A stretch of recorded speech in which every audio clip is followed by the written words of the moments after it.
welcome back for another deep dive. You know those numb toes you get at night?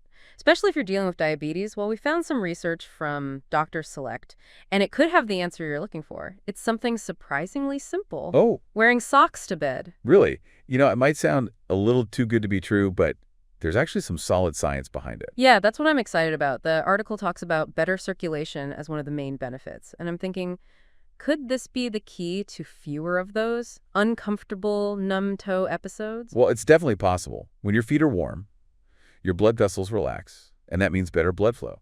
And when we're talking about diabetes, where circulation can be a challenge, that improved blood flow is a pretty big deal. It is. I can practically picture those cozy feet all tucked into bed, just like in that picture from the article. But the article also gets really specific about the kind of socks that are best. Non-restrictive fit, moisture-wicking material, the whole 9 yards. So why is it so important to get the right socks? Those details actually matter a lot, especially for someone managing diabetes. Think about it. A tight sock could actually restrict blood flow, which would totally defeat the purpose. And those smooth seams, Yeah. those are crucial, because even a little rub can lead to a wound, and wounds can be slow to heal with diabetes. That's a really good point. I never realized how those little details could have such a big impact. Yeah, and there's also the moisture wicking aspect. It helps prevent fungal infections, which are more common with diabetes, and they can be tricky to treat. I see what you mean. So it's not just about warmth. It's about choosing socks that support your overall health, especially with the specific needs that come with diabetes. Exactly. It's about working smarter, not harder. Now, speaking of working smarter, I noticed they recommend Dr. Select Diabetics socks in the article. It's kind of convenient that the source is promoting their own product, don't you think? It is interesting. And it's a good reminder that even though this information is valuable, it's always best to talk to your doctor about what's best for you. They can look at your individual needs and help you make the most informed decision, even if an article recommends a specific product. And that makes a lot of sense. It's easy to get caught up in the excitement of a potential solution, but that personalized guidance from your doctor is key.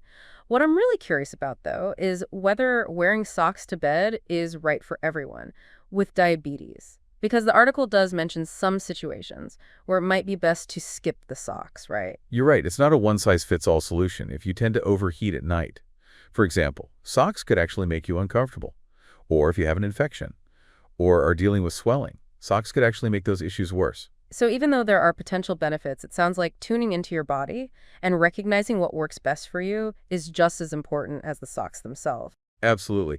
And that brings up a great point that the article didn't really mention self-monitoring. I think it's a great idea to keep a little sleep journal, just jotting down how your feet feel with and without socks, any changes in temperature, anything you notice. That sleep journal idea is genius. I can picture you tracking your foot temperature, like a real scientist. It's simple, but it's a really powerful way to gather data and see what's truly working for you. You mentioned overheating being a reason to ditch the socks, but I'm wondering, could the opposite be true? Like, if my bedroom is really cold, could that be making my circulation worse, even if I am wearing socks? That's a fantastic question, and it highlights how interconnected everything is. The temperature of your environment can definitely play a role in your circulation. So it's not just about what's on your feet, but also about the environment you're sleeping in. Exactly, and it goes even deeper than that. Think about things like stress levels, certain medications you might be taking. These factors can all impact your circulation as well. Okay, this is where it gets really interesting. So we've got the socks themselves, the room temperature, stress, medications. It sounds like there's a whole web of factors that contribute to how well our blood is flowing at night. You got it. And the more aware you are of these connections, the more empowered you are to experiment and find what helps you feel your best. I love that perspective. It's not just about finding a single solution, but about understanding all the pieces of the puzzle and how they fit together. And remember, that puzzle might look different for everyone. What works wonders for one person might not have the same effect for another. That makes me think back to the article's focus on those specific sock features. It makes sense now why they emphasize those details. It's not just about any old pair of socks. It's about finding ones that truly support your individual needs and help optimize that all-important blood flow. Exactly. It's about being mindful and making choices that align with your health goals. So to recap, while wearing socks to bed might help some people with diabetes improve circulation and manage those numb toes, it's not a guaranteed fix for everyone. Precisely. It's one piece of the puzzle, and it's crucial to consider the bigger picture, including things like room temperature, stress levels, and any medications that might be affecting your circulation. Wow, this has been such an eye-opening deep dive. I'm already feeling more empowered to take control of my sleep and my health. That's what we're here for, to help you connect the dots and make informed decisions about your well-being.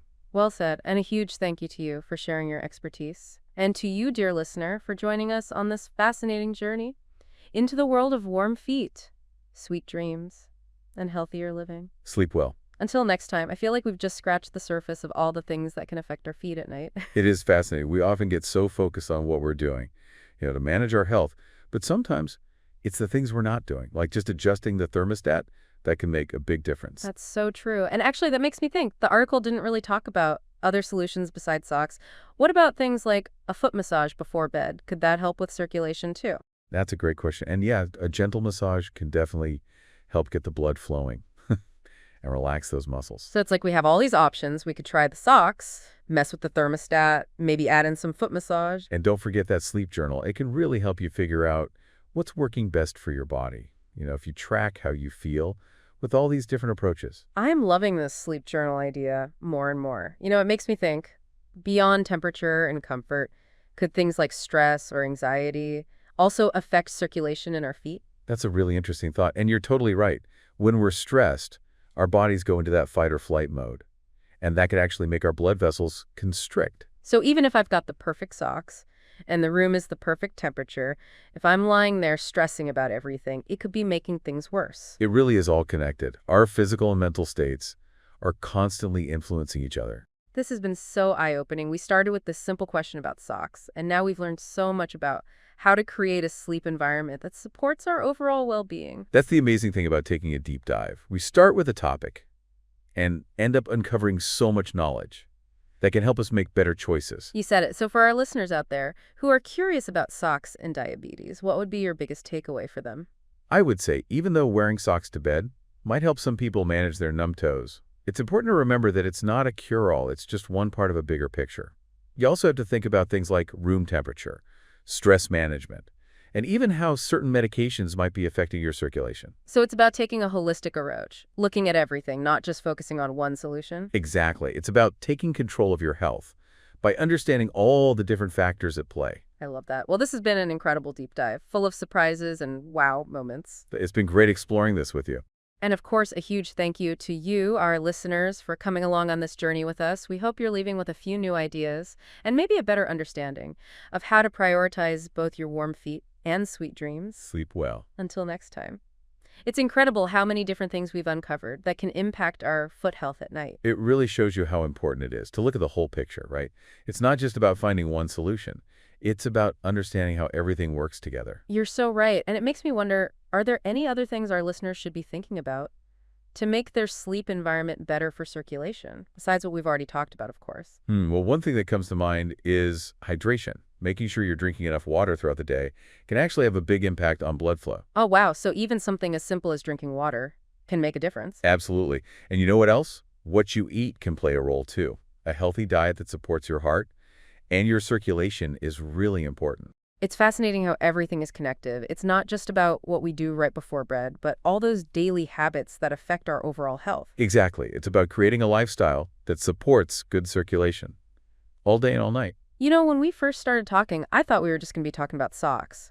But we've learned so much more. We've talked about the science behind circulation, the importance of personalized care, how our environment affects us, and even how diet and hydration play a role. It's a good reminder that sometimes even the simplest questions can lead us to a deeper understanding of how our bodies work. And how we can take better care of ourselves. So to wrap up this deep dive, what would be your final words of wisdom for our listeners who are trying to manage their diabetes and get a better night's sleep? I would say don't be afraid to experiment and see what works best for you. Try the socks, adjust your thermostat, maybe give yourself a foot massage, keep track of how you're feeling in that sleep journal, and always talk to your doctor if you have any concerns. It's all about finding what works for you and your individual needs. I love that. It's about taking control and being an active participant in your own health journey. Exactly. Well, this has been an absolutely amazing deep dive. Thank you so much for sharing your expertise. And to our listeners, thank you for joining us. We hope you learned something new and that you're feeling inspired to prioritize both warm feet and sweet dreams. Sleep well. Till next time.